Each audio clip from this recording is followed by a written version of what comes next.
सब लोगों के लिए है कि आप लोगों के लिए टंट्या भील ने क्या किया। आपका टंट्या भील से क्या रिश्ता है?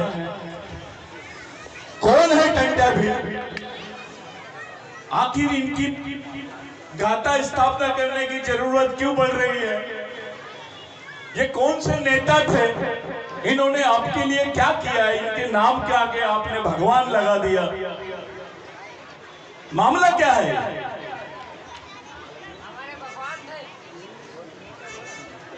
ये सब लोग पूछेंगे आपसे, हर आदमी पूछेगा, भाई हमने भगवान राम का नाम सुना है, भगवान हनुमान का नाम सुना है, भगवान भोलेनाथ का नाम सुना है, ये नया भगवान कहां से आ गया?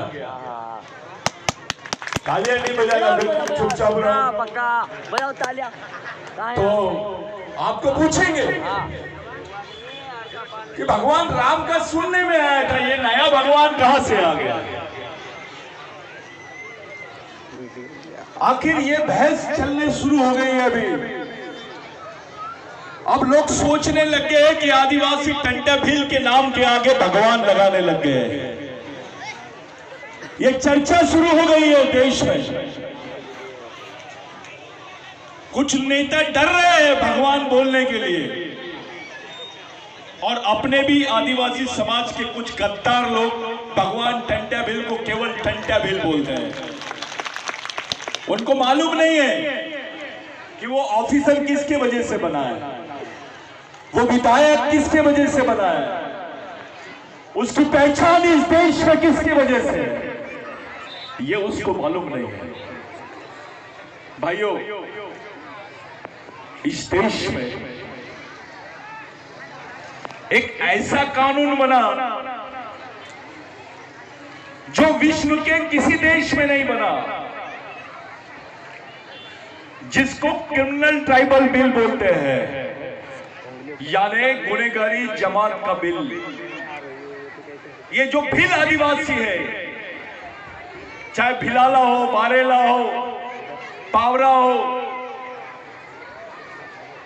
वो क्या बोलते हैं आप, दरबार हो, या कोई भी भील हो, ये भील वंश के लोग पैदा होते से इस देश में गुनाहगार हो जाते थे। ऐसा किसी देश में नहीं होता है कि वो पैदा हुआ उसको गुनाहगार बोल दिया जाता था।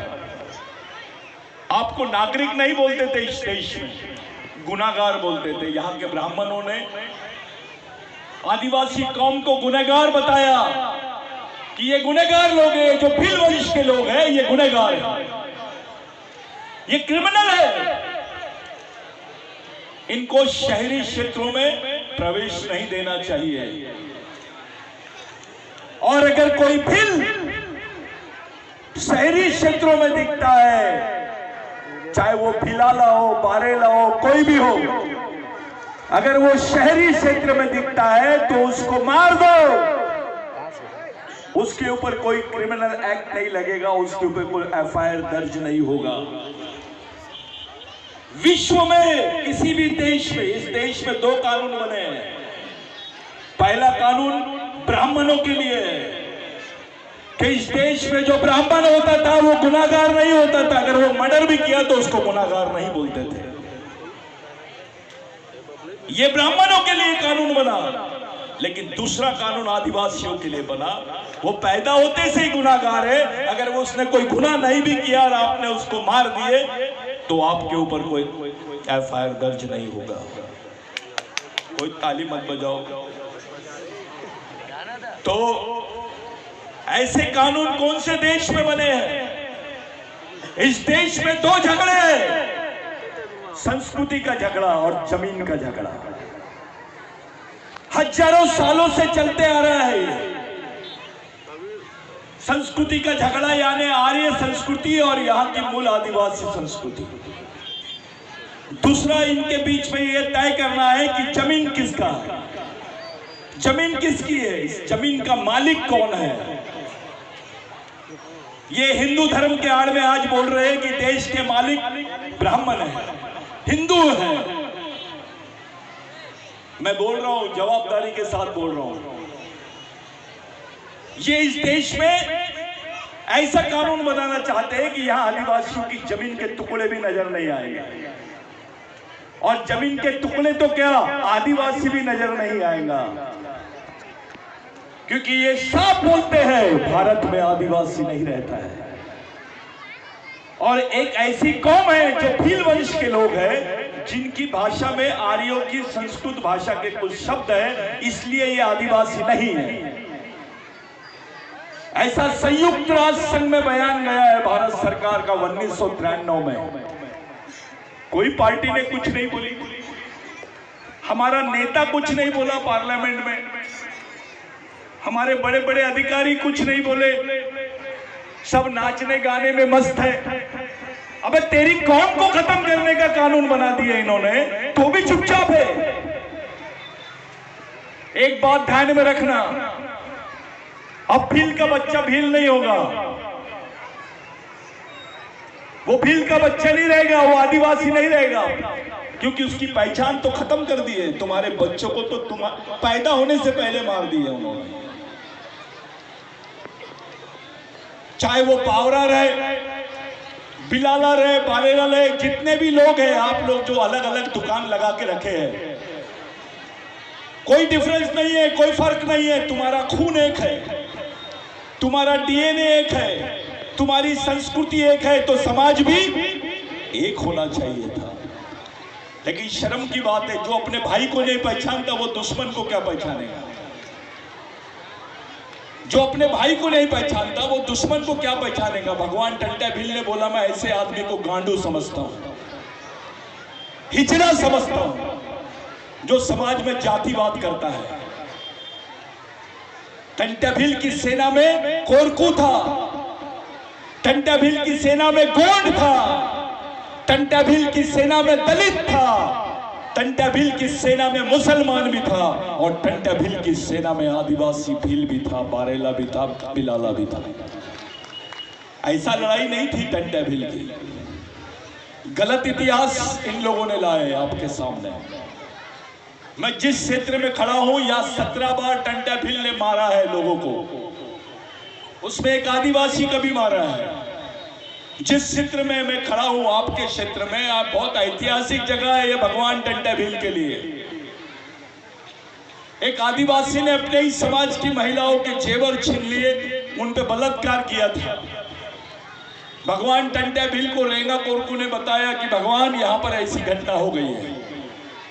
भगवान टंटा भील एक दिन बाद में आए और सबके सामने सार्वजनिक समाज की तरफ से, समाज की तरफ से फैसला सुनाया कि उसको लेके आओ।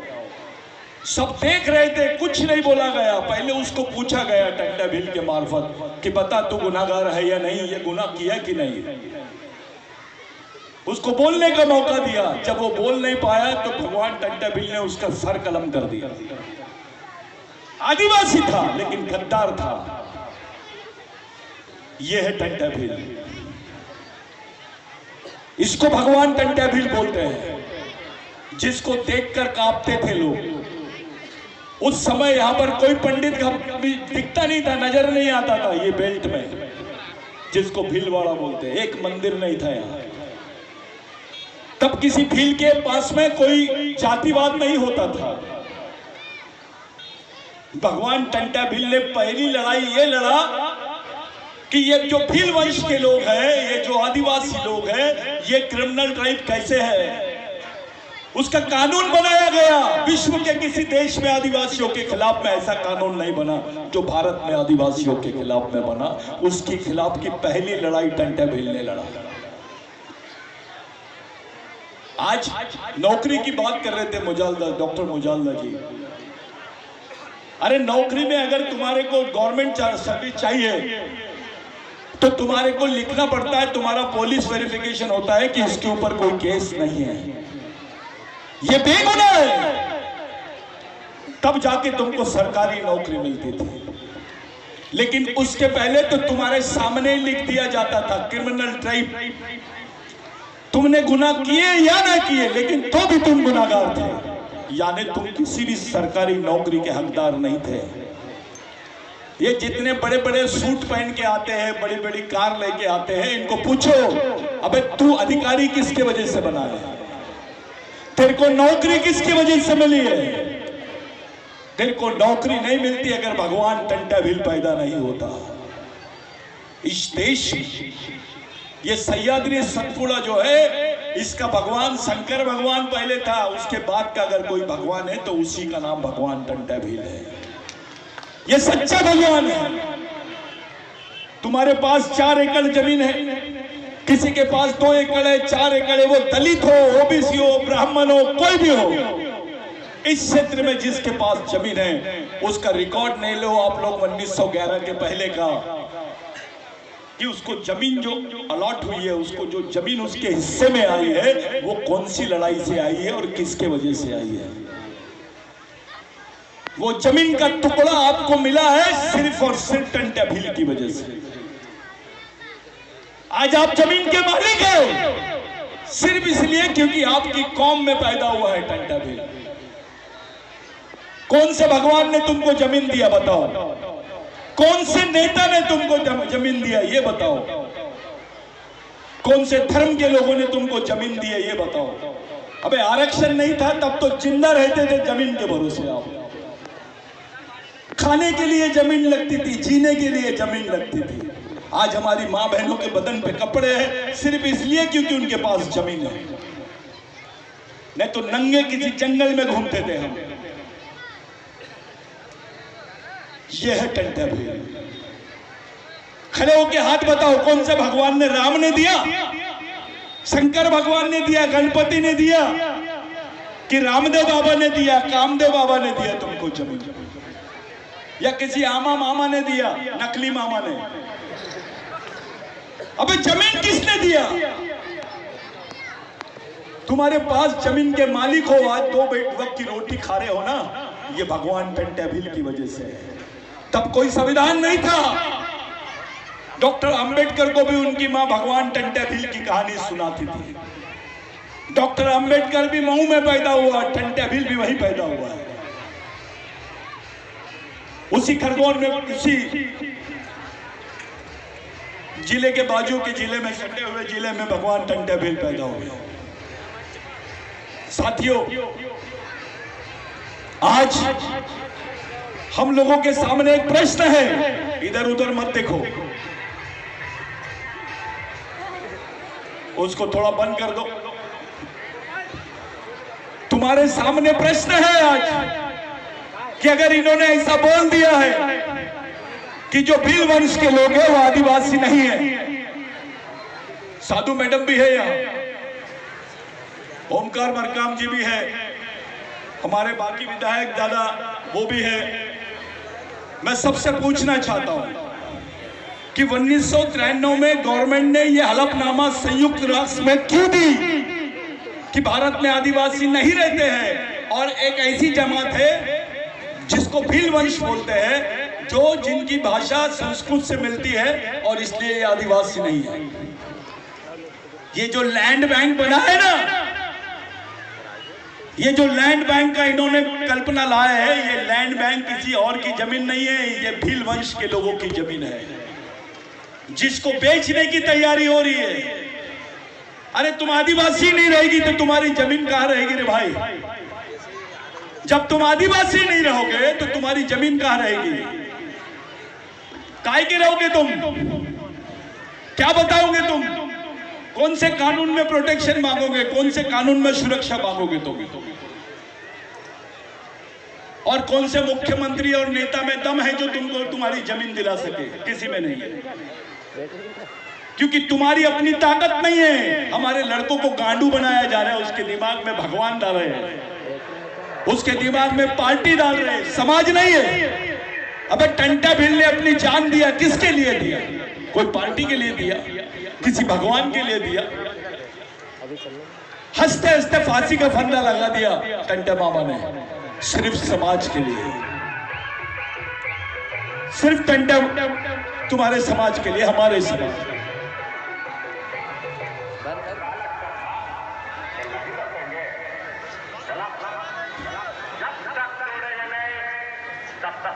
आप लोग पहले ये सोचना शुरू करो।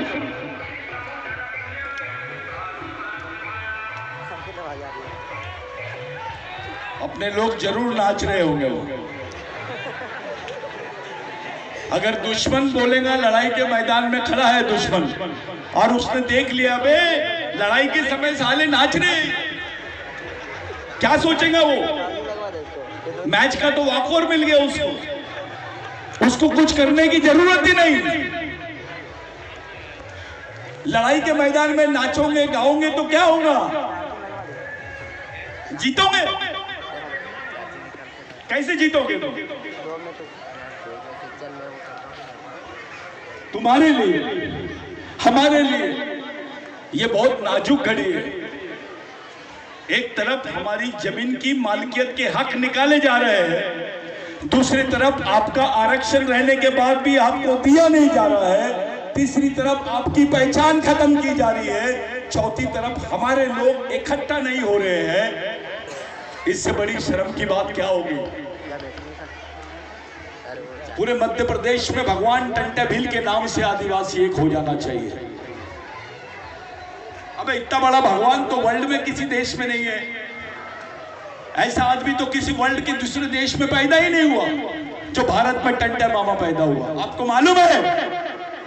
जाओ गवर्नमेंट से पूछो कि टंटा मामा को फांसी दी है तो उसकी कब्र कहां है। ये पाताल पानी में कब्र नहीं है टंटा मामा की, वो छुपने की जगह थी जहां पे टंटा मामा रेंगा कोरकू और बाकी लोगों को समझाया करते थे, उनको प्रशिक्षण देते थे। अरे टंटा मामा की तो लाश गायब कर दी है इन्होंने। जिनको फांसी दी है उनकी वहां पर बॉडी है, उनकी बॉडी को दफनाया जाता है। आतंकवादी की बॉडी को दफनाते हैं अभी। वो बंबई का जो ब्लास्ट का आतंकवादी था उसको दफनाए, फांसी देने के बाद उसकी कब्र है। लेकिन आदिवासियों के साथ ऐसा नहीं हुआ। टंटा मामा की तो कोई कब्र नहीं है इनके रिकॉर्ड में। मध्य प्रदेश गवर्नमेंट के पास में टंटा मामा कब पैदा हुआ था इसका भी रिकॉर्ड नहीं था। ये तो अपना मिशन है जिसने इसको साबित किया और बताया कि जिस दिन देश पैदा हुआ 26 जनवरी के दिन इस देश का पैदा हुआ, निर्माण हुआ, उसी दिन भगवान टंटा भील का जन्म हुआ। ये हमने बताया, समझाया और इसको रजिस्टर्ड करवाया। तब तक तो घबराते थे लोग, बड़े बड़े कार्यक्रम लेते थे, लेकिन भगवान टंटा भील की फोटो नहीं रखते थे, इतने गांडू बन गए थे। अबे तुम्हारा भगवान है ये, जिसके बदौलत तुम खड़े हो, जिसके बदौलत जिंदा हो तुम, जिसकी बदौलत नौकरी पे हो, जिसकी बदौलत विधायक हो, मंत्री हो, पढ़ाई कर रहे हो। डॉक्टर बाबा साहब अंबेडकर ने तो बाद में रिजर्वेशन अफिलेट किया, लेकिन इसका अप्रूवल तो पहले टंटा भील ने दिया, जिसको सोशल कल्चरल अप्रूवल बोलते हैं। हम जो याद कर रहे हैं मामा को, टंटा मामा को, वो इसलिए याद नहीं कर रहे हैं कि भैया उनकी गाथा है, ये बहुत अच्छे आदमी थे, वैसा नहीं। आगे की लड़ाई के लिए भी आखिरी रास्ता टंटा मामा का विचार ही है। ये समाज नेताओं के विचारों से नहीं बचेगा, ये समाज शहीदों के विचारों से ही बच सकता है। मैं आपसे पूछता हूं, क्या आपका बच्चा आपके लिए फांसी के तख्ते पे चढ़ सकता है? आपका बेटा आपके लिए फांसी के तख्ते पे चढ़ेगा? आपका भाई आपके लिए फांसी के तख्ते पे जा सकता है? जा सकता है क्या? लेकिन तुम्हारे लिए टंटा मामा ने ये किया। उसके दिमाग में जात नहीं थी, उसके दिमाग में व्यक्ति नहीं था, उसके दिमाग में समाज था। इतनी बड़ी चीज होती है समाज, बहुत बड़ी ताकत होती है। ये आर्टी पार्टी आने के पहले समाज था। समाज के बारे में क्या सोच रहे हैं आप लोग? कौन है तुम्हारे समाज का वाली? इस समाज का चालक, पालक और मालक कौन है? अगर किसी ने पूछा तो क्या जवाब दोगे तुम? किसी नेता का नाम लोगे? तुम्हारा समाज किसके भरोसे चलता है? जैसे मुस्लिम भाइयों का चलता है, उनके मदरसे चलते हैं, उनके बच्चों के हाथ में कुरान शरीफ रहता है, उनके मदरसे, उनके स्कूल चलते हैं, उनके लोग रात दिन समाज के लिए काम करते हैं। आपके लोग कौन करते हैं? जैसे ब्राह्मण भाई का चलता है, वो जज भी रहेगा तो चड्डी पहन के शाखा में, आरएसएस की शाखा में जाता है। उनके बच्चों के हाथ में पुराण महाभारत रहता है। वो लेके जाते हैं। अभी किसी ने यहाँ पर एकलव्य की जय बोला, मैं सुना, अच्छा नारा है एकलव्य की जय, लेकिन उंगली कटवाने वाला एकलव्य नहीं होना। अभी किसी ने उंगली मांग लिया तो उसके हाथ काट डालने वाला एकलव्य होना। बहुत हो गया है, कब तक सहन करेंगे? आदिवासी महिलाओं को नंगा घुमा रहे हैं तो भी हमारे गांडू लोग चुपचाप बैठते हैं। बस समाज नाम की चीज क्या होती है जिसके लिए जीवन कम है? टंटा भील से बड़े हैं आप, वो सामाजिक मिशन हो रहा है। और ये जो मिशन चल रहा है ये विचारों पे चल रहा है, संगठन नहीं, मिशन होगा। मिशन आरएसएस का मिशन चल रहा है, मुस्लिम भाइयों का मिशन चलता है, क्रिश्चियन भाइयों का चलता है, बौद्ध भाइयों का मिशन चलता है। आदिवासी का क्या? तुम्हारा कौन सा मिशन चलता है? हर 25 घर के बाद में एक नेता मिलता है तुम्हारे समाज में। एक नेता बनाओगे तो 5 साल काम देगा, लेकिन एक सच्चा सामाजिक कार्यकर्ता बनाओगे तो जिंदगी भर समाज के लिए काम करेगा। इसको परमानेंट काम बोलते हैं। वही मिशन टंटा मामा चलाते थे। आपको पहले समाज को खड़ा करना पड़ेगा। जिस समाज की सामाजिक ताकत नहीं होती उसकी कोई राजनीतिक ताकत नहीं होती। आपकी सामाजिक ताकत बनाने के लिए आप लोग क्या कर रहे हैं? ये बड़ी चीज है। बहुत ऐतिहासिक जगह पर आप लोगों ने यह पुतला बिठाया, मैं आपको सल्यूट करता हूं। कोई नेता ये काम नहीं करने के बजाय समाज के बुजुर्गों ने काम किया। मैं कुछ चंद लोगों को जानता हूं जिनकी मेहनत है। ये जो वो खड़े हो जाओ दादा, इधर भी कुछ लोग खड़े हैं, दादा खड़े हो जाइए आप। इन लोगों के लिए जोरदार तालियां बजाओ। ये बहुत मेहनत की है ये लोगों ने, ये सच्चे नेता है हमारे। ये नेता होते हैं जिनके भरोसे समाज खड़ा है। यहां ईमानदारी और समझदारी होती है। तुम्हारी जवाबदारी कौन ले रहा है? किसके भरोसे चल रहा है आदिवासी समाज? अगर किसी ने तुमसे पूछा तो क्या जवाब दो? तुम्हारा बच्चा अगर तुमसे पूछा कि माँ पिताजी मेरे को ऐसी किताब दे दे कि मेरे को पता चले कि मैं कौन हूं इस देश में, मेरे क्या अधिकार है, मेरा इतिहास क्या है, मैंने कौन से रास्ते से जाना चाहिए, मेरे दुश्मन कौन है, दोस्त कौन है, अगर उसने तुमसे किताब मांगा तो क्या दोगे उसके हाथ में? एक छोटी सी किताब नहीं दे पाओगे तुम अपने बच्चों को। इतना लावारिस हो गया है आदिवासी, जबरदस्ती का। मैं ये संगठन का हूं, मैं वो संगठन का हूं, मैं अध्यक्ष हूं। अबे साले तेरे को इंटरनेशनल अध्यक्ष बना देते, क्या कर लेंगे? यहां कुछ होना चाहिए, दिमाग में कुछ होना चाहिए,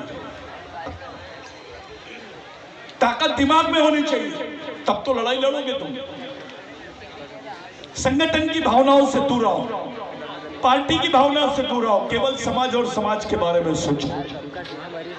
मैं ये जाति का हूं, मैं भील हूं, मैं बारेला हूं, मैं कोरकू हूं। अबे क्या करेगा? मर भी रहा तो यही बात है, यही गांडूगिरी की बात है, यही नपुंसक बात है। मर्द उसको बोलते हैं जो पूरे समाज के बारे में सोचे, जात के बारे में या संगठन के बारे में नहीं, या पार्टी के बारे में नहीं। पार्टी पहले की समाज, नेता बड़ा की समाज। मैं तो समाज को मजबूत करो ना, पहले समाज की ताकत बढ़ाओ और फिर समाज के नेता को बोलो बैठ जाओ, तो वो बैठने की बजाय सो जाएगा। अगर तुम्हारी ताकत अच्छी नहीं तो वो ताकत बढ़ाओ।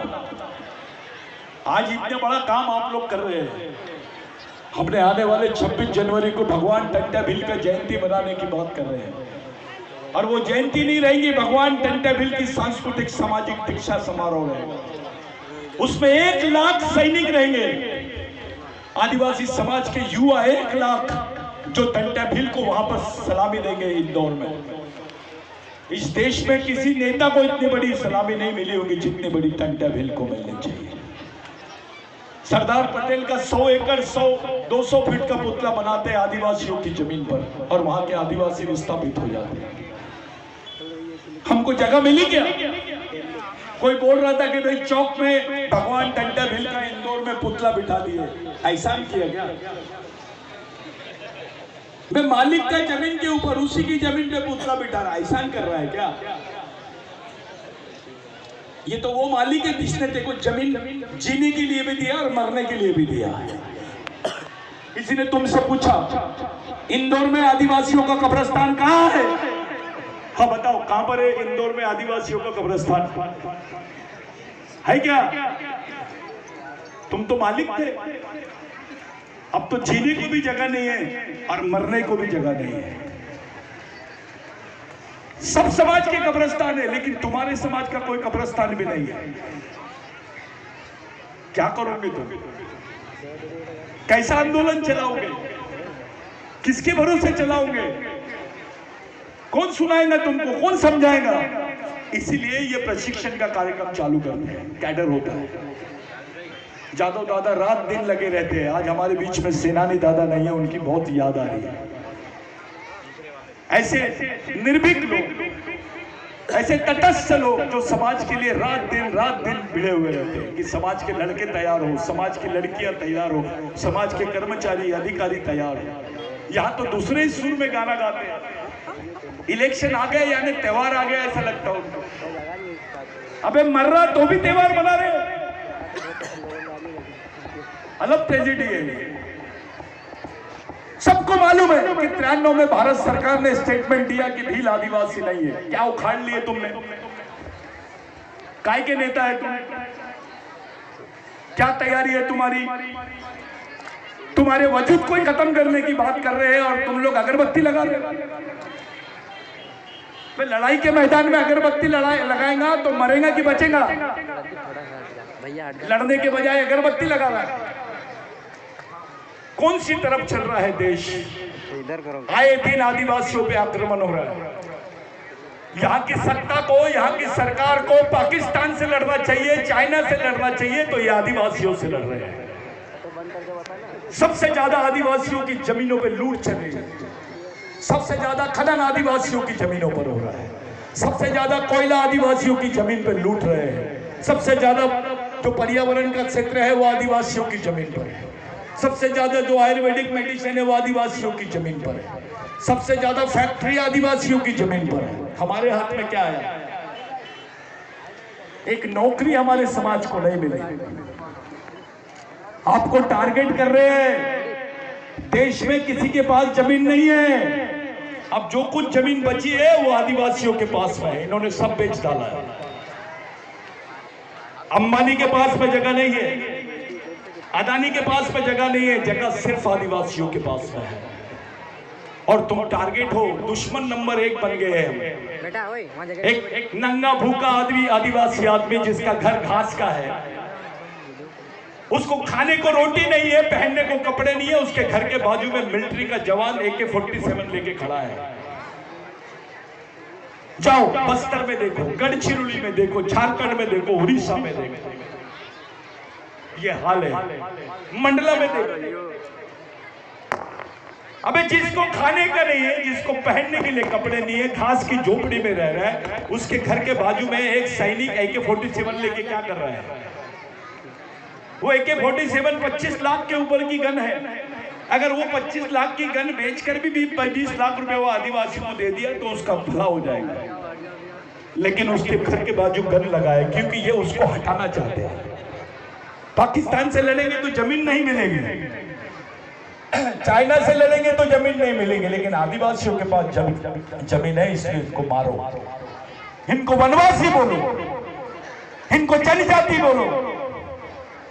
जनजाति गौरव उत्सव मना रहे हैं, आदिवासी गौरव उत्सव मनाने में क्या तकलीफ है? क्यों डरते हैं? घबराहट होती है क्या? इस देश में भगवान पैदा नहीं हुआ था तब से आदिवासी रहते हैं, ख्याल में रखो। भगवान पैदा नहीं हुए थे तब से आदिवासी रहता है इस जमीन पर। इस जमीन का ओरिजिनल मालिक आदिवासी है, भगवान नहीं है। सुप्रीम कोर्ट बोलती है कि भगवान राम यहां पैदा हुए तो सब लोग मान लेते हैं, और वही सुप्रीम कोर्ट बोलती है कि आदिवासी देश का मूल मालिक है, कोई नहीं मान रहा है। भगवान राम को न्याय मिलता है, आदिवासियों को नहीं मिलता। क्यों घबराते हैं बोलने से? क्यों डरते हो बोलने से? हमारी लड़कियां खड़ी है, आज उनके पास रोजगार नहीं रहेंगे, कल सड़क से जाएंगे बे। ये तो वही आदिवासी की लड़की है जो पहले कभी टंटा मामा के नाम पे अपने आप को मालिक बोलते थे। क्या कर लेंगे हम हमारी माँ बहनों को बचाने के लिए? टंटा मामा के समय में आदिवासियों को देखने की हिम्मत नहीं करता था कोई अंग्रेज अफसर। वो टंटा मामा है, ब्राह्मण नहीं गुजरता था वहां से। साहूकार अपने भगवान को प्रार्थना करते थे कि मेरे सपने में भी टंटा मामा नहीं आना चाहिए। वो टंटा मामा है और उसकी आप कौम है, उसकी आप औलाद है। आपका डर कहां है? कौन डरता है आदिवासियों से? बताओ। सरकार डरती है, तुम्हारे समाज के अधिकारी डरते हैं, कलेक्टर डरता है, तुम्हारे नेता डरते हैं, तुम्हारे समाज के पैसे वाले लोग डरते हैं। कोई नहीं डरता आपसे। ये हालत हो गई हमारी 140 साल में। वो क्रिमिनल ट्राइबल बिल को भगवान टंटा बिल ने अमेंड करवाया। जब रेंगा कोरकू टंटा मामा के पास में गया और बोला, भगवान ये लोग तो अपने को गुनहगार बोलते हैं और ये लोग तो अभी होलकर अंपायर था तब और अंग्रेजी हुकूमत थी। बोले ये लोग अपने लोगों को नौकरी नहीं देते हैं, सरकारी मुलाजिम नहीं बनाते हैं, क्या करना चाहिए? टंटा मामा ने बोला रुक जा, कल बैठते हैं इसके ऊपर। रेंगा कोरकू को दूसरे दिन टंटा मामा ने बोला कि जा अंग्रेज को ये संदेश दे दे कि अगर तुमको टंटा भील को पकड़ना है तो आदिवासी को ही पुलिस में भर्ती करना पड़ेगा। तब जाके पहली बार 100 आदिवासियों को पुलिस महकमे में नौकरी मिली और वहीं से आदिवासियों को नौकरी मिलना शुरू हो गई। तुमको नौकरी मिलना चाहिए करके खुद को गिरफ्तार करने की रणनीति बनाता है भगवान। इसको भगवान बोलते हैं। जो अपने जान के बदले तुम्हारे को रोटी खिलाता है, इसको भगवान बोलते हैं। कौन सा भगवान खिलाता है तुमको? नाम तो बताओ भगवान का। इस भगवान ने खिलाया है तुमको। ये गाथा स्थापित करके तुमने कोई उपकार नहीं किया, लेकिन बहुत बड़ा काम किया है ये बुजुर्गों ने, जिन्होंने ये गाथा स्थापित कर दी। आने वाली पीढ़ी के लिए रास्ता बना दिया इन्होंने। ये मामूली चीज नहीं है। तुमको कोई नहीं पूछता, हमको कोई नहीं पूछता। अगर ये नहीं होते, ये बहुत बड़ा काम किया है आप लोगों ने। आज नहीं समझ रहा तुमको, 5 साल बाद याद आएगी कि सही में ये बात बराबर है। क्योंकि आपका बच्चा टंटा मामा को देख के निकलेगा बाहर, उसके दिमाग में अपना क्लेम भी रहेगा और टंटा मामा का आदर्श भी रहेगा, वो ताकत भी रहेगी। लड़ाई का नाम दूसरा नाम है टंटा मामा। भारत के इतिहास में किसी क्रांतिकारी ने 13 साल तक के सशस्त्र संघर्ष नहीं किया। इतने दिन हथियार बंद लड़ाई अंग्रेजों के खिलाफ में किसी ने नहीं लड़ा जो टंटा मामा ने लड़ा। 13 साल उनके पास में गन है, बंदूकें हैं, इनके पास सिर्फ तीर धनुष, और तीर धनुष से इतनी बड़ी लड़ाई और उसको अंजाम तक पहुंचा देना। टंटा मामा को 1891 में इन्होंने फांसी दिए।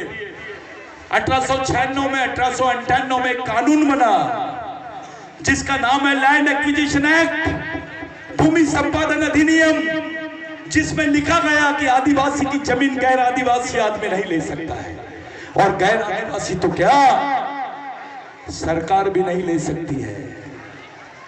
अगर ये कानून नहीं होता तो तुम्हारे पास 2 एकड़ 3 एकड़ 4 एकड़ 5 एकड़ जमीन नहीं बचती, तुम भी जंगल में रहते, कपड़े नहीं रहते तुम्हारे पास। ये कानून को लड़ा। इस कानून के लिए भगवान बिरसा मुंडा ने टंटा मामा को अपना आदर्श माना। जब ब्रिटिश टाइम्स में आर्टिकल आया तो टंटा मामा के आर्टिकल रेवेन्यू हैज नो मोर, यानी जो टंटा बिल था, भगवान टंटा बिल था, वो नहीं है, ऐसा आर्टिकल आया ब्रिटिश टाइम्स में। उसको बिरसा मुंडा ने पढ़ा और बिरसा मुंडा ने बोला हमारा भगवान नहीं रहा, मैं अपने भगवान का अधूरा काम करूंगा। उसी आंदोलन को, टंटा मामा के आंदोलन को बिरसा मुंडा ने आगे बढ़ाया। उनको भी फांसी हो गई लेकिन इस लड़ाई में कम से कम 1 लाख लोग मारे गए। सेकेंड वर्ल्ड वॉर में इतने लोग नहीं मरे, विश्व युद्ध में इतने लोग नहीं मरे जितने इस जमीन के लिए लड़ाई लड़े। ये मामूली लड़ाई नहीं है। गांधी जी को याद करते हैं, सावरकर जी को याद करते हैं, विवेकानंद जी को याद करते हैं, लोकमान्य तिलक को याद करते हैं, सुभाष चंद्र बोस को याद करते हैं, क्योंकि ये मेन स्ट्रीम के नेता थे। लेकिन जो जंगली पार्ट के नेता थे, ये तो सिर्फ 10% हिस्सा था भारत का। जो 90% हिस्से का भारत है, उसका इतिहास ही नहीं लिखा गया। आदिवासी का बच्चा बच्चा, आदिवासी का हर कौम, हर परिवार स्वतंत्र सेनानी है। स्वतंत्र सेनानी के सर्टिफिकेट उनको मिले जिन्होंने हाथों में तिरंगा झंडा पकड़े, उंगली भी नहीं कटाए, उनको स्वतंत्र सेनानी बोला गया। लेकिन जो पूरी कौम की कौम स्वतंत्र सेनानी थी, उसको कोई लाभ नहीं हुआ इसका। आज भी टंडे मामा को एनसीईआरटी में नहीं मिला। आज भी टंडे मामा का नाम शहीदों की लिस्ट में नहीं है, क्रिमिनल ट्राइबल की लिस्ट में नाम है, गुनेगार जमात की लिस्ट में नाम है। इससे ज्यादा शर्मनाक बात क्या हो सकती है? मध्य प्रदेश गवर्नमेंट ने बताना चाहिए टंडे मामा की कब्र कौन थी है। थोड़ा शोध करना चाहिए। जानबूझ के टंडे मामा की कब्र नहीं बनाए, क्योंकि ये जानते थे कि ये भगवान बन जाएगा। उसकी लाश गायब कर दी है इन्होंने, क्योंकि जानते थे पूरे आदिवासियों का मूल भगवान टंडा भाई बन जाएगा। ऐसा किसी देश में हुआ क्या?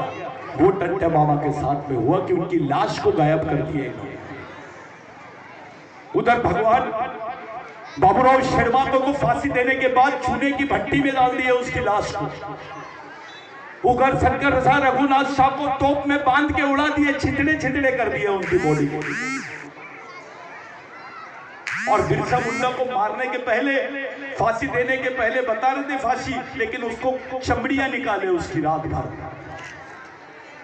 ऐसी सजा आदिवासी के अलावा किसी दूसरे को क्यों नहीं मिले? थोड़ा सोचो कि इनका हमारे तरफ देखने का दृष्टिकोण क्या है। ये मुगालते में मत रहो, कल तुम्हारे बच्चों पे बहुत बड़ा संकट आने वाला है। कल तुम्हारा बच्चा आदिवासी नहीं कहलाएगा, उसके पास कुछ सुविधा नहीं रहेगी, वो भीख मांगेगा क्या?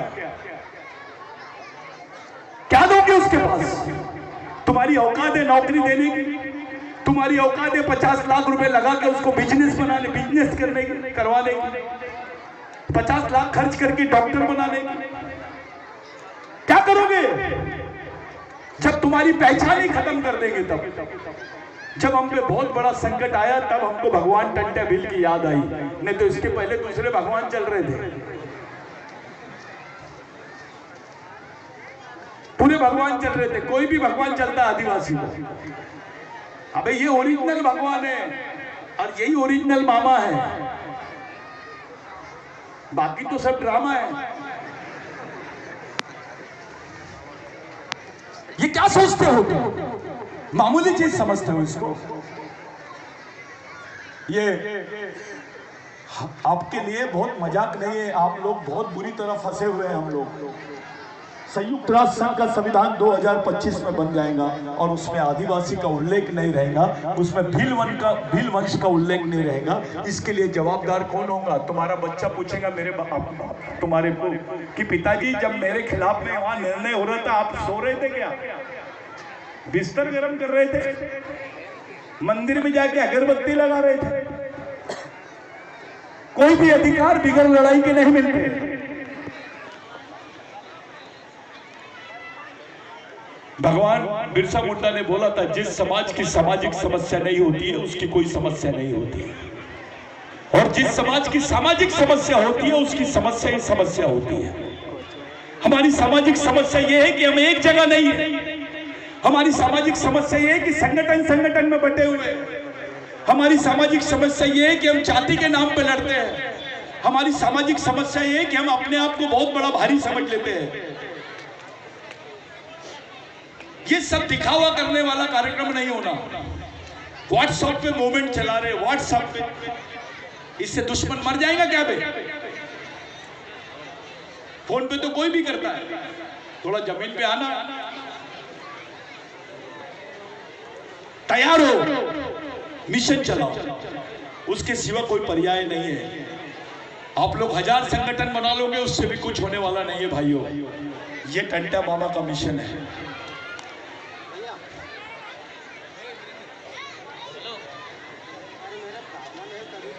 एक मिनट मेरे को बोलने दो, मैं आपसे मिलता हूं। जाने दो।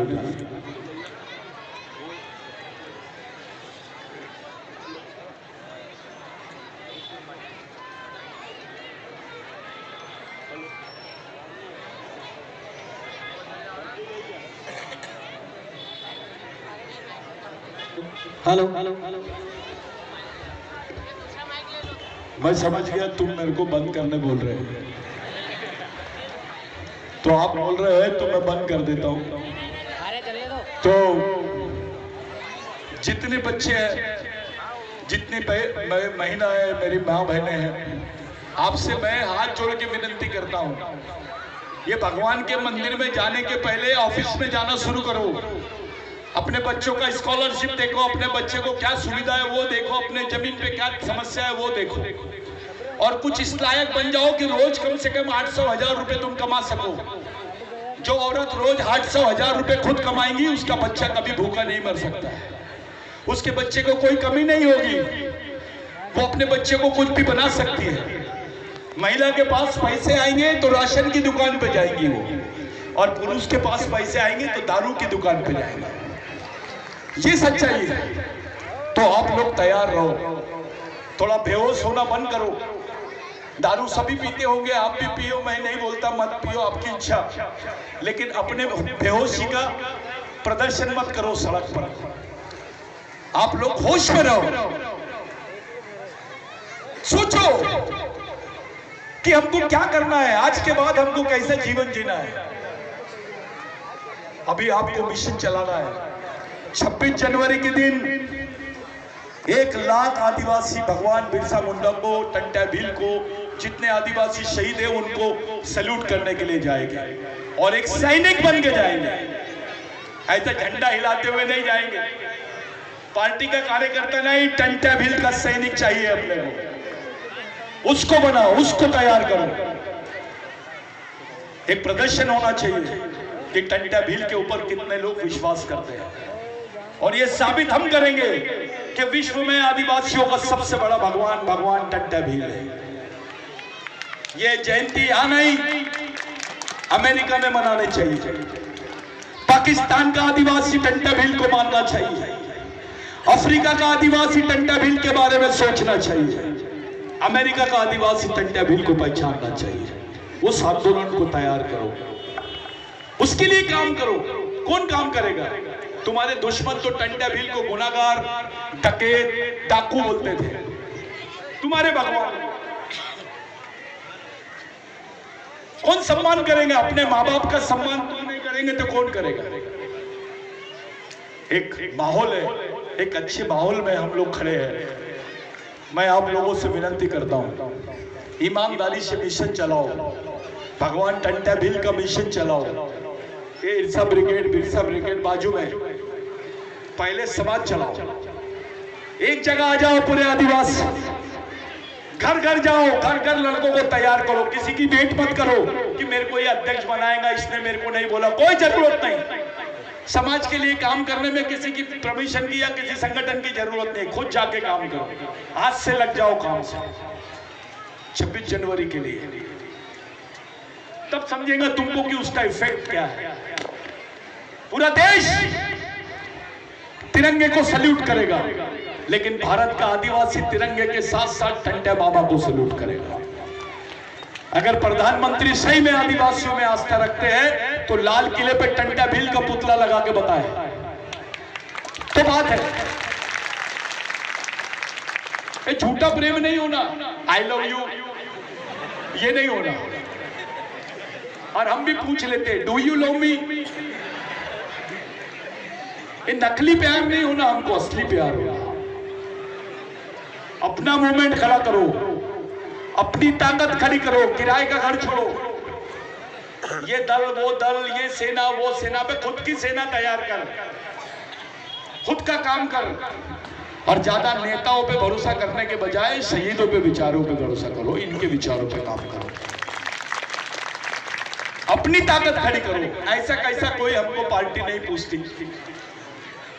आदिवासी एक जगह आ जाए ना मध्य प्रदेश में तो किसी भी पार्टी को गिरवी रख सकते हैं। ये ताकत है आदिवासियों। एक जगह आ जाए तो साधु मैडम गलत नहीं बोल रहा हूं। I am very confident about my statements. मैं अपने स्टेटमेंट के प्रति बहुत ज्यादा विश्वास रखता हूं। ये सच्चाई है। तुम्हारे रहते हुए सत्ता किसी की बनती है। कोई भी आता है और तुमको समझा के जाता है, ये करो, फलाना करो, ये ढिकाना करो। अबे आदिवासी को क्या समझा रहा है? इसके तो खून में ईमानदारी पहले से है। इसको किसी अंकराचार्य शंकराचार्य की जरूरत नहीं है। ये तो टंटे भील की औलाद है। रग रग में ईमानदारी है। बाप बेटे को तभी खाना देता है जब उसके बदन पे पसीना देखता है। ये वो कौम है। ये गाय के दूध पर अपना अधिकार नहीं जमाती। ये वो कौम है जो बताती है कि गाय के दूध पर अधिकार उसके बछड़े का है। गाय का भी आदर करती है और बैल का भी आदर करती है और भैंस का भी आदर करती है। ये पहले आदिवासी लोग हैं जो गाय को मां बोलते हैं और भैंस को भी मां बोलते हैं। यहाँ तो डरते हैं। गाय को गौ माता बोलते हैं और भैंस दिखती तो बिचकते हैं। अबे क्योंकि वो काली है, वो मां नहीं है। मां तो मां है। इसका भी दूध पीता है, उसका भी दूध पीता है और उसको मां बोलता है, इसको मां नहीं बोलता। वारे वाह। एक किस्सा बताता हूं टंटे मामा का और मैं अपनी बात को खत्म करता हूं। एक बार एक अंग्रेज अफसर आया टंटे मामा को मिलने के लिए। उसकी बहुत इच्छा थी। उसने बोला था कि मैं किसी गिरफ्तारी के लिए नहीं, मैं सिर्फ उसके दर्शन करने के लिए आया हूं। तो वो अंग्रेज अफसर आया जिसका नाम था जॉन डैंड्रफ। वो अंग्रेज अफसर पहले भगवान रेंगा कोरकू को मिला, जो टंटे मामा का सबसे वफादार सैनिक था। रेंगा कोरकू को 3 भाषाएं आती थी और टंटे मामा को 11। शायद आप नहीं मालूम, आपको टंटे मामा साइन भी करते थे। उनके फांसी के दस्तावेज पे टंटे मामा के साइन है। टंटे मामा को 11 भाषा आती थी, जिसमें से 6 भाषा जानवरों की थी। टंटे मामा कौवे की भाषा जानते थे, मोर की भाषा जानते थे, बंदर की भाषा जानते थे, शेर की भाषा जानते थे। और 5 भाषा ये थी, पहली गोंडी, दूसरी कोरकू, तीसरी भिल्ली, चौथी मराठी और 5वीं जो थी यहाँ की, जो आपकी बोलचाल की भाषा है। ये 11 भाषाओं का ज्ञान टंटे मामा को था। ये कुछ लोग बोलते हैं कि टंटे मामा पढ़ा लिखा नहीं था। अबे पढ़े लिखों का भी बाप था वो। उसको क्या समझा रहे थे? जब वो उसको देखने गए, उनका इंटरव्यू लेने गए, तो उन्होंने पूछा कि आप लड़ाई किसके लिए लड़ रहे हो? तो वो परेशान हो गए, जवाब नहीं दिया टंटे मामा ने। तो रेंगा कोरकू को अंग्रेज अफसर अंग्रेजी में बोला कि ये जवाब क्यों नहीं दे रहा है? तो रेंगा कोरकू ने उसको बोला, वो आपको पढ़ रहे हैं, बोले आपकी बातों को नहीं सुन रहे, आपको पढ़ रहे हैं बोले। तो बोले ये कैसे हो सकता है? तो टंटे मामा में उतनी कैपेसिटी है बोले कि आदमी को देखते से पढ़ लेता है। टंटे मामा आपके दिमाग में उनके प्रति कुछ धोखा करने की ताकत यानी इच्छा तो नहीं है, ये देख रहे हैं। फिर टंटे मामा खड़े हुए और उन्होंने बोला कि मैं लड़ाई मालिकों के लिए लड़ रहा हूं। क्या बोला? मैं मालिकों के लिए लड़ रहा हूं। तो वो अंग्रेज ने बोला तुम्हारे कौन मालिक है? तो टंटे मामा ने बोला इस जमीन के मालिक, इस देश की जमीन के मालिकों के लिए मैं लड़ रहा हूं। यानी उस वक्त टंटे मामा हमको अपने आप को मालिक बोलते थे, जिसको बोलते ओनर, जिसको बोलते इंडिजिनियस ओनर, जिसको यूनाइटेड नेशंस में फर्स्ट लैंग्वेज ऑफ लैंड बोला गया। संयुक्त राष्ट्र संघ में जमीन की पहली भाषा का सम्मान मिला है टंटे मामा को। यह बड़ी बात है, इस देश में किसी नेता को नहीं मिला। मामूली आदमी नहीं है टंटे मामा। मामा बोलने के बाद ये छोटी बात हो जाती है, भगवान बोलने के बाद बड़ी बात होती है, विद्रोही बोलने के बाद और बड़ी बात हो जाती है। क्रांतिकारी बोलने के बाद और बड़ी बात हो जाती है। टंट्या भील बोलने के बाद और बड़ी बात हो जाती है। भील कोई सरनेम है क्या? किसी का सरनेम है? जब टंट्या मामा को मारा गया तो 25-35 साल तक के किसी आदिवासी ने अपने बच्चे का नाम टंट्या नहीं रखा। लोग चिढ़ाते थे आदिवासी, टंट्या मामा की मुंडी लाते थे और भीख मांगते थे।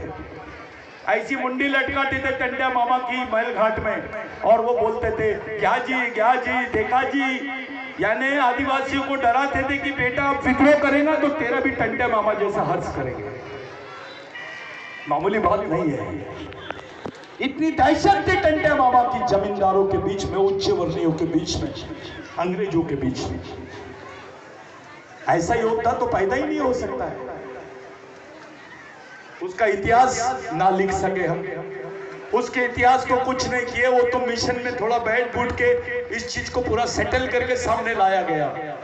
आज अपना जो मिशन है बिरसा ब्रिगेड का, या तो बिरसा ब्रिगेड वगैरह नहीं मानता, लेकिन जो अपना सामाजिक मिशन है उसकी वजह से आज पूरा देश मानने लग गया है कि 26 जनवरी को टंट्या मामा का जन्मदिन है।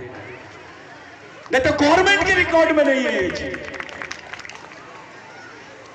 साधु मैडम कमलनाथ जी को लाए थे हम, उनको समझाए थे कि भैया इसी दिन पैदा हुआ है। अरे यार कैसा बोल रहा है सतीश। मैंने बोला ये देश का बाप है, बड़ा बाप है। अगर गांधी जी देश के राष्ट्रपिता है तो टंट्या मामा तो दादाजी है। तब जाके वो माने। और जब उनको समझ में आया कि टंट्या मामा की लड़ाई कौन है तो अपने घर में फोटो लगाया। मुख्यमंत्री ने अपने ऑफिस में फोटो लगाया। मेरे को लगा थोड़ा थोड़ा करंट आ रहा है, और अच्छा करंट राहुल गांधी ने दिया कांग्रेस को, टंट्या मामा का नाम लेकर। बहुत दिनों के बाद नाम ली कांग्रेस ने। यही काम अगर 10 साल पहले करते तो कोई दूसरा ही सत्ता पे आप ही होते। कांग्रेस आदिवासियों के साथ में बेईमानी कर रही है। कांग्रेस आदिवासियों को भूल गई है। कांग्रेस ने आदिवासियों के प्रश्नों की लड़ाई को अपने से दरकिनार कर दिया है। कांग्रेस में अब दूसरे ही लोग समझा रहे हैं कांग्रेस को। जिस दिन कांग्रेस का प्रॉपर कैडर आदिवासी रहेगा, जिस दिन आरएसएस के खिलाफ में यहाँ का आदिवासी कैडर लड़ेगा, उसी दिन सत्ता मिलेगी कांग्रेस को। नहीं तो भूल जाओ। जो एक्सपेरिमेंट इन्होंने गुजरात में किया है वो एक्सपेरिमेंट यहाँ रहेगा। एक भी आदिवासी और दलित कैडर की सीट नहीं मिलेगी अगर अभी सतर्क नहीं हुए तो। ये पॉलिटिकल मंच नहीं है, लेकिन सच्चाई है। आदिवासियों ने ईमानदारी से वोट दिए। जिसका नाम गांधी होगा उसने भी कांग्रेस को वोट नहीं दिया होगा, लेकिन जो आदिवासी है उसने ईमानदारी से वोट दिया। क्या मिला? जब 93 में भारत सरकार ने आदिवासी नहीं है इस देश में बोली तो कांग्रेस क्या कर रही थी? चुप था। नरसिम्हा राव ने क्यों नहीं बोला? उसी समय बाबरी गिरती है, उसी समय मुंबई ब्लास्ट होता है, उसी समय पे ये लोग आदिवासी भारत में नहीं है ऐसा बोलते हैं। ये बहुत बड़ा मामला है। इसको हल करना अपनी जवाबदारी है। कांग्रेस नहीं करेगी, कोई बीजेपी नहीं करेगी, कोई और पार्टी नहीं करेगी। आप और छाप कुछ नहीं करने वाले। ईटीपी, बीटीपी, खीटीपी कोई कुछ नहीं कर सकता है। करना समाज को है। तुमको तय करना पड़ेगा कि करना क्या है। घर में बैठकर टीवी देखकर रोज सवेरे खाना खाना, शाम में जाके खाना खाना, 2 पैक मार लेना, सो जाना, इससे कुछ नहीं होने वाला है। हर माँ को बताना पड़ेगा बेटा आज क्या चल रहा टीवी पे देखो, अपने लिए क्या चालू है। हर बाप को बताना पड़ेगा अपने बेटे को, बेटा पढ़ाई किया क्या रे, टंट्या मामा को याद किया, चलो। ऐसे संस्कार देना पड़ेगा आपको अपने बच्चों को। तब टंट्या मामा ने उसको बताया कि मैं मालिकों की लड़ाई लड़ रहा हूं। तो उसने बोला आप लोग मालिक कैसे हैं? उस अंग्रेज अफसर ने पूछा आप मालिक कैसे हैं? तो टंट्या मामा ने बोला जब से भगवान पैदा नहीं हुआ था भारत में तब से आदिवासी रहते हैं। ये मैं नहीं बोल रहा हूं, भगवान टंट्या भिल ने बोला है। ब्रिटेन के म्यूजियम में, इजराइल के म्यूजियम में, अफ्रीका के म्यूजियम में भगवान टंट्या भिल के अवशेष लेके गए हैं। वो तैयारी कर रहे हैं, उस पर रिसर्च कर रहे हैं, लेकिन यहाँ का आदिवासी जिसका वो बाप है वो गांडू जैसे घर में बैठा हुआ है, वो कुछ नहीं बोल रहे, इतने बेईमान हो गए। दूसरे देश में टंटा मामा पे रिसर्च चल रहा है, लेकिन हम एक किताब नहीं लिख सकते हैं सही तरीके की। कहानी लिखते हैं जैसे वो सुबेरे आजा बेटा सो जा बेटा में, ऐसा नहीं। उसकी विचारधारा क्या है, उसका सिद्धांत क्या था, उसके लड़ने का सिद्धांत क्या था, बचने का सिद्धांत क्या था, कौन सी मांग थी, कौन सी डिमांड थी, इस बात को समझना पड़ेगा। आप लोग हाथ जोड़ के विनती है, भगवान टंटा भील का मिशन चलाओ, ईमानदारी से सामाजिक मिशन चलाओ, अपनी मेहनत का 1 रुपए रोज समाज के लिए दो। अपने घर से मेहनत में जो काम कर रहे लड़के, जो भूखे प्यासे मिशन के लड़के कैडर करते हैं, उनको थोड़ा पैसा दो, 2 रोटी दो, उनको पूछो, उनकी इज्जत करो, सोचो। नहीं तो यहाँ पे भी वही हाल होने वाले हैं जैसे गढ़चिरौली बस्तर में है। पुलिस वाला भी आदिवासी, नक्सलवादी भी आदिवासी, गोली किधर से भी चलेगी, मरेगा कौन? ये हो सकता है यहाँ, ऐसी परिस्थिति निर्माण हो सकती है। तुम वेटिंग लिस्ट में हो, वो जल्दी मर रहे हैं, तुम प्रतीक्षा सूची में हो, तुम थोड़ा लेट मरोगे लेकिन मरोगे जरूर। बचना चाहते हो, अपने बच्चों को बचाना चाहते हो, तो सामाजिक मिशन चलाओ, ईमानदारी से सोचो, समझदारी से सोचो, समाज के साथ गद्दारी मत करो। यही टंटा मामा का मिशन था, मेरे लिए, आपके लिए। मेरे को आपने बुलाया, मैं उस लायक नहीं हूं, आपने बहुत बड़ी बात कर दी मेरे को बुलाकर। मैं अपने आप को बहुत धन्य मान रहा हूं कि मैंने भगवान टंटा भील की मूर्ति के स्थापना के दिन यहां पर आया। आपको बता दे रहा हूं भाई, ये बिरसा ब्रिगेड की तैयारी है। 2024 में अंडमान निकोबार में भगवान टंटा भील का पुतला बैठेगा, जिसको पूरे विश्व के लोग देखेंगे। वहां इंटरनेशनल कॉन्फ्रेंस होगा, विश्व के 32 देशों के लोग टंटा मामा को सैल्यूट करेंगे। अभी नागपुर में विश्व के 12 देशों के लोगों ने सैल्यूट किया टंटा मामा को। अब विश्व के 32 देशों में टंटा मामा की विचारधारा जाएगी। अगर हम लोग जिंदा रहे तो वो दिन दूर नहीं जब पूरे विश्व के आदिवासी टंटा मामा के विचारों पे चलेंगे। ये मिशन पे काम करो और आपसी झगड़े छोड़ो, आपसी मनमुटाव छोड़ो। ये वो पार्टी का है, वो पार्टी का है, वो छोड़ो, घर में रख पार्टी। भगवान के दिमाग से निकाल दो, किसी की सुनो मत, अपने ईमानदारी से समाज के लिए जियो, समाज के लिए मरो। मेरे भाइयों, एक सूत्र चल रहा है यहाँ पर, मुसलमान ने कुछ किया तो आतंकवादी और आदिवासी ने कुछ किया तो नक्सलवादी। नक्सलवादी बोलने के बाद हमको मारा जा सकता है, ऐसा टैग लगा रहे हैं आदिवासियों। ये लोग प्रयत्न कर रहे हैं आदिवासियों को देशद्रोही बोलने का। जो देश का मूल मालिक है वो देशद्रोही हो सकता है क्या? ये हो रहा है, अपने बच्चों को जेलों में भेज रहे हैं। हमारे नेता भी डरते हैं बातें करने से, घबराते हैं। उनकी भी पार्टी में इज्जत नहीं होती, क्योंकि उनको लगता है यार इनका समाज तो ऐसी है। यहाँ पे काफी समझदार नेता है, साधु मैडम है, दादा है हमारे, मरकाम दादा है, हमारे विधायक साहब है। आपको इशारा काफी है, मैं क्या बोलना चाहता हूँ। एक ईमानदारी से सब लोग प्रयास करो, अपने समाज को खड़ा करने का प्रयास करो। ये पार्टीवाद, जातिवाद, व्यक्तिवाद, क्षेत्रवाद से उठकर केवल समाज और समाजवाद के लिए काम करो। मैंने इतना समय बोला, और भी लोग बोलने के हैं, मैं थोड़ा ज्यादा ही बोल दिया। एक जन ने मेरे को चिट्ठी दिया है, मैं इसका जवाब चिट्ठी भेज के ही दूंगा उसको। एक लेटर मिला है, मैं भी उसको बोलूंगा आई लव यू, क्योंकि मेरे समाज का आदमी है। आप लोगों से विनती है, संगठन की भावना के बजाय सामाजिक मिशन की भावना पैदा करो। ये तैयारी करो। आरएसएस को देखो कैसे तैयारी करते हैं। आरएसएस आज विश्व का सबसे बड़ा संगठन है। विश्व में 40% आदिवासी है। अगर आदिवासियों ने अपने सामाजिक मिशन को खड़ा किया तो आरएसएस 10% भी नहीं रहेगा, विश्व का सबसे बड़ा संगठन और समाज आदिवासी बन जाएगा। इस देश 32 राज्यों में से 12 राज्य आदिवासियों के हैं। नॉर्थ ईस्ट और बीच के मिला लिए तो 12 राज्य है साधो मैडम आदिवासियों। जो बोल रहे हैं कि ये देश हमारा है, उनको पहले तय करना पड़ेगा ये देश किसका है। ये आदिवासियों का देश है, इसका एविडेंस है।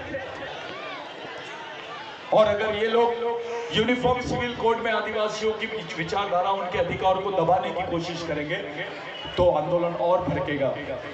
हम लोग अपने अस्तित्व की लड़ाई लड़ेंगे भाई।